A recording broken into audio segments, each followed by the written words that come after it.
Aš esu už tai, kad Lietuvos žmonės patys nuspręstų savo likimą. Lietuvos žmonės nuspręstų, ar mes norim gyventi nepriklausomai valstybei, ar atiduodam nepriklausomybę kam nors. Čia apie Europos Sąjungą, apie bet kokias sąjungas. Kad Lietuvos žmonės patys nuspręstų, ar mes turim finansinę nepriklausomybę, ar mes jos atsisakom ir mums nereikia. Kad Lietuvos žmonės patys nuspręstų, ar norim priklausyti kariniam blokui, nes jis mums patinka, pavyzdžiui. Bet taip turi būti pačių Lietuvos žmonių sprendimas, nes taip mūsų pradiniam dokumente Konstitucijoje ir parašyta. Svarbiausius Lietuvos gyvenimo klausimus sprendžia Lietuvos žmonės. O kaip? Referendume. Tai šituo savo požiūriu aš ir skiriuosi nuo visų kitų kandidatų, nes kiti kandidatai sako,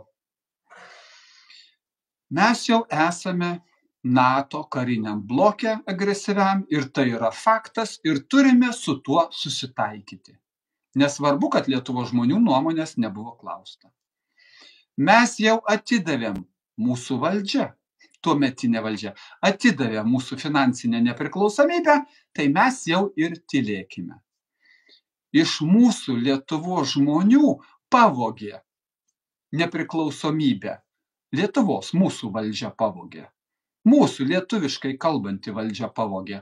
Su Zigmu Vaišvila tam straipsnį elementariai viską išdėjom. Ir tada kiti sako, tai yra faktas, mes su juo turim susitaikyti ir užtat Lietuvos konstitucija yra žemesnis teisės aktas negu Briuselio nurodymai. Ir mes turim klausyti, nes mes mažiukai ir nieko nesugebam padaryti. Tai grįžtu atgal. O aš už tai, kad ne kažkas tai, uzurpatoriai, okupantai, šunsnukiai nuspręstų mūsų visų likimą, o mes patys. Aš už tai, kad visai nesvarbu, kad mus apvogė. Vagis pavadinkime vagimis ir patys nuspręskime, kaip mums toliau gyventi. Tokia mano pagrindinė pozicija.